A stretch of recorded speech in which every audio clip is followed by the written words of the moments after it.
غریب کسان کی نیکی ہی کام آئی۔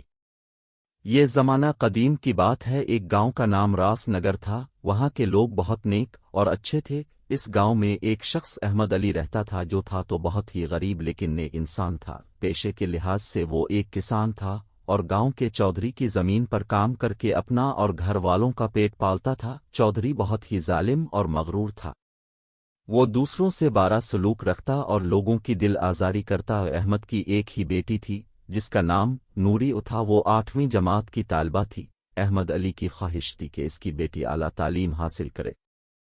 ایک دفعہ وہاں ایک فقیر آیا اور چودھری کے گھر کو دیکھ کر راگ گیا اور نوکر سے پانی مانگا۔ اسی اثنا میں چودھری نے فقیر کی آواز سنی تو وہ غصے سے بولا، دف ہو جاؤ، اور اس کی بہت بے عزتی کی۔ فقیر بہت ہی پیاسا تھا، چودھری کا رویہ دیکھ کر وہ رو پڑا اور آگے چل پڑا۔ قریب ہی کھیتوں میں احمد کام کر رہا تھا، فقیر پیاس سے نڈھال تھا کہ چلنا بھی مشکل ہو رہا تھا۔ احمد فقیر کی یہ حالت دیکھ کر دوڑتا ہوا فقیر کے پاس آیا اور قریب ہی درخت کی چھاؤں تلے بیٹھا، جلدی سے اپنا کھانا اور پانی لے کر آیا اور فقیر کو پیش کر دیا۔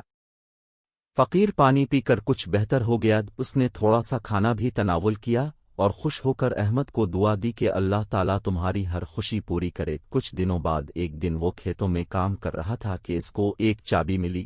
اس نے چابی اپنی جیب میں ڈال لی۔ جب وہ فارغ ہو کر گھر آیا تو اس نے وہ چابی اپنی بیوی کو دکھائی، وہ دیکھنے میں کافی پرانی چابی تھی۔ اس نے وہ چابی تکیے کے پاس رکھی اور سو گیا۔ رات کو اس نے خواب میں دیکھا کہ کھیت کے قریب ایک درخت ہے جس کے تنے کے نیچے ایک صندوق ہے جس کی یہ چابی ہے۔ صبح جب اس کی آنکھ کھلی تو وہ سب کچھ بھول چکا تھا۔ اس نے چابی جیب میں ڈالی اور نوری کو سکول چھوڑنے چلا گیا۔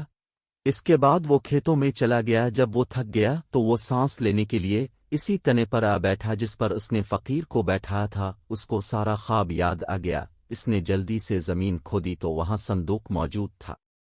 وہ صندوق لے کر گھر آیا، اس نے جلدی سے چابی نکالی اور صندوق کو کھولا۔ جیسے ہی صندوق کھلا سب کے منہ کھلے کے کھلے رہ گئے، سب حیران تھے اور کیوں نہ ہوتے۔ صندوق قدیم زیورات اور سونے کے سکوں سے بھرا ہوا تھا۔ احمد کی خوشی کی انتہا نہ رہی، وہ جلدی سے الفاٹے اور کچھ اشرفیاں اس نے رکھ کر باقی سارے گاؤں میں تقسیم کر دیں۔ احمد علی خوش تھا کہ اس کی نیکی کام آئی اور اب ان پیسوں کے ذریعے نوری کو تعلیم دلانے کی اس کی دیرینہ خواہش پوری ہو جائے گی۔ بات گاؤں کے چودھری تک جا پہنچی اور چودھری نے جب احمد کی زبانی یہ سارا ماجرا سنا تو اس نے اسی دن اللہ کے حضور سچے دل سے توبہ کی اور اسی دن سے لوگوں کے کام آنے کا وعدہ کیا۔